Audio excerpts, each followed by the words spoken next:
Oops, wag mo muna scroll up mga kanegosyo. Ako nga pala si Jepoy, isang negosyante. Isa rin akong DJ at meron akong 10 taon na karanasan na pagkalugi sa pagninegosyo. Hindi ako vlogger, hindi ako influencer, isa po akong content creator mga kanegosyo. At ang topic natin ngayon tungkol kung paano gawin negosyo, kung ano ang core gift mo or kung anong bigay sa'yo ng nasa taas. Best example mga kanegosyo, Usain Bolt. Ito muna kwento mga kanegosyo.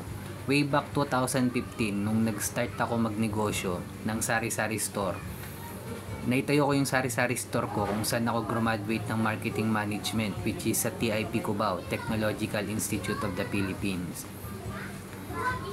Nung naitayo ko yung negosyo kong sari-sari store, hindi ko pa po alam kung ano yung core gift ko mga kanegosyo. Eventually din sa pagtaha ko sa pagninegosyo at execution ko, nalaman ko rin kung ano yung core gift ko. At ito mga kanegosyo, kapag nalaman mo kung ano yung core gift mo, hindi to ibig sabihin na magaling ka na agad doon. Or raw pa yung hilaw pa yung galing mo dito at kailangan mo siyang practicein mga kanegosyo. At hindi rin pinapangalandakan, halimbawa nalaman mo na or natutunan mo na kung ano yung core gift mo, hindi pinapangalandakan kung ano ang core gift mo or kung saan ka magaling mga kanegosyo. Ginagawa po ito at pinapractice. Hindi mo tinatago, hindi mo pinapangalandakan, bagkus ginagawa mo nga. Best example ko mga kanegosyo, Usain Bolt. Pagtakbo lang yung ginawa niya. Ngayon mga kanegosyo, isa si Usain Bolt sa greatest athlete of all time.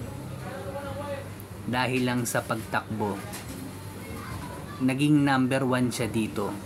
Ito talaga yung core gift na bigay sa kanya, sa tangkad niya, sa liksi ng bilis niya, sakto yung height niya, 6'4". Talagang built yung katawan niya para sa athletic. Ang ginawa niya lang, hinone pa niya, pinaghusay niya pa kung ano yung bigay sa kanya ng nasa taas. Ngayon mga kanegosyo, kung nagsisimula ka pa lang magnegosyo at hindi mo pa alam kung anong ininegosyo mo, ma-advise ko na mag-focus ka kung saan ka magaling, kung ano yung core gift mo. At eventually mga kanegosyo, pwede mo nang pagkakitaan yan. Parang kay Usain Bolt, hindi naman siya nagsimula na magnegosyo agad ng mga resto bar or nagpatayo ng mga gym. Nagsimula siya kung ano yung bigay sa kanya, kung ano yung core gift na meron siya, which is yung pagtakbo. Eventually yung negosyo, dumating na lang yun, pero nagsimula pa rin siya kung ano yung bigay sa kanya ng nasa taas. Kaya ikaw mga kanegosyo, kung nagsisimula ka pa lang or kung nagninegosyo ka na, kung iniisip mo kung hindi ka masaya sa ginagawa mo or hindi, siguro ito na yung time mga kanegosyo kung pag-isip-isipan mo kung ano yung core gift mo. Magaling ka bang magluto, kumanta, magaling ka ba sa pandinig, or magaling ka bang makakilatis ng mga billboard, galing ka ang sumayaw. Ayun yung mga best example. Yung mga hindi common na core gift mga kanegosyo, yung sa sales, mag-organize ng mga tao, hindi common yan. Makisama sa tao, hindi common yan. Dumaldal, hindi common na core gift yan. So may mga ganong core gift mga kanegosyo. Kaya mga kanegosyo, kung nagsisimula ka pa lang, pinapayo ko magsimula ka sa core gift mo. At kung umabot ka sa dulo na video na to, nagpapasalamat ako. Follow mo na rin ako, subscribe mo na rin ako mga kanegosyo, heart mo na rin.